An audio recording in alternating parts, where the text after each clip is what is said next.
mean, because Christianity, at the end of the day, with no proof, everything is mythology. Everything. With no proof. With proof, then you examine the proof. It's super simple. And anybody that argues against that is just, you're just biased. You have your own ideas.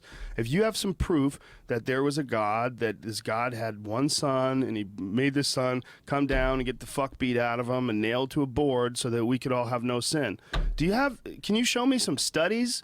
Can you do you have a box of evidence that you can pull out and we can examine all the different pieces that points to the undeniable conclusion that that's true? Because if you don't, then it's a myth. Then you're believing mythology. Doesn't mean it's not real, but if you put all your fucking eggs in that basket and you don't have any proof at all, well, you're entering into this weird world where you don't pay attention to shit. You're entering into this weird world where you ignore certain aspects of things because you've decided what is and what isn't. That's not thinking. That's not thinking. That's like, it's convenient cookie holder placement of ideas. It's not thinking. Because if you're thinking, you can't accept it. If you're thinking, you go, wait, what? He came back from the dead? Has anybody ever done that? 3 days? Came back from the dead. I don't think you can do that. I mean, that's what people would do normally. But, you know, like my kid had a function today, and I went to this function, and they're all, we're singing God Bless America, and there's like something about heaven in there, and their school prayer. I'm like, well, okay, are we teaching people? We're teaching kids things, right? What's heaven? Where is this? Is this a real thing? Are we just pretending heaven's real so the kids feel good and they can get through 12th grade? What are we doing here? What are we doing? You know, we have to make shit up about stuff that we don't know instead of just accepting what we do know. Instead of just celebrating and accepting what we know about life, we have to pretend that there's a heaven. And you're going to go to heaven when you die. What the fuck are you talking about? Like, you're teaching my kid nonsense. Why don't you teach him some Rumpelstiltskin shit? Why don't you make some shit up about leprechauns? You're making shit up about heaven. I'm not saying heaven doesn't exist, but you're just making it up. You're teaching a school in a class. You're making them, and then in heaven, God in heaven. God in heaven? Where's heaven? Who's God? What are you talking about? What are you talking about? You're making up some shit. You're making up some shit in a school. Like, and you don't, okay, like if the kid comes to you, like, where is heaven on a map? Can you take me to, do we have a Google Earth? Can we check out heaven? Can I see the harp? Oh, well, now, you know, heaven is our Heavenly Father. That was another thing, Heavenly Father. Like, our Heavenly Father? Really? This is what we're teaching in school? Heavenly Fathers. How come he's not a chick?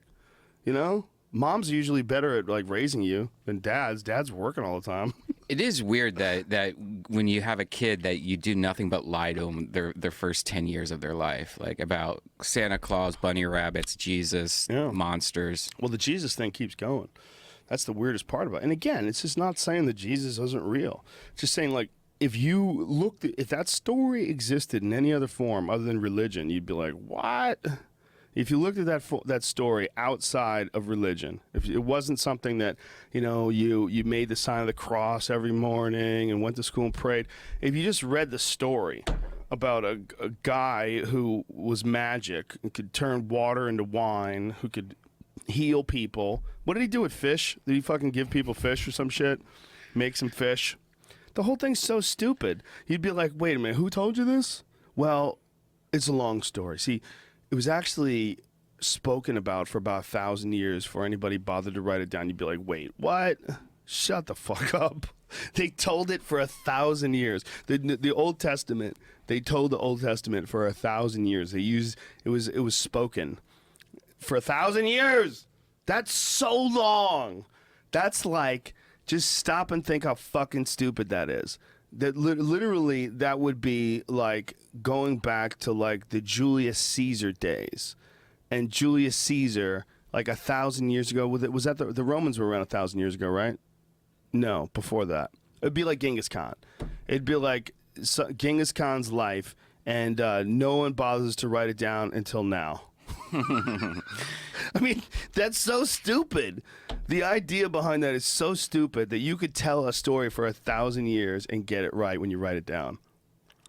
It is interesting, like, you know, Pope he believes in the Big Bang Theory and evolution's real. So it seems like they kind of have to slowly start accepting everything. But when it comes down to it, they still believe, a magic man, Jesus flying around with lasers. I tell you what, man, it always weirds me out when they have that guy on TV. It weirds me the fuck out. It weirds me out. I was watching Colbert. It was so strange, man. It was Colbert and Gaffigan, who I love, Jim Gaffigan, and Maria Shriver, and some other weird dude. And they were sitting around talking about what it means to be a Catholic. And I was like, what? Like, what are you talking about? And they were talking about forgiveness, and Catholicism is all about forgiveness, and Maria Shriver is like being all proud to be a Catholic, and they're showing the Mass. I'm like, hit the brakes. Aren't you grown adults? Like, you guys you're into nonsense? So you're into nonsense. Is that what this is? Because you're showing nonsense. You get this guy dressed like he's in a fucking Harry Potter movie, and he's standing in front of all these people with a chalice. He's wearing a cult outfit. He literally is wearing a cult outfit from 1,000 years ago.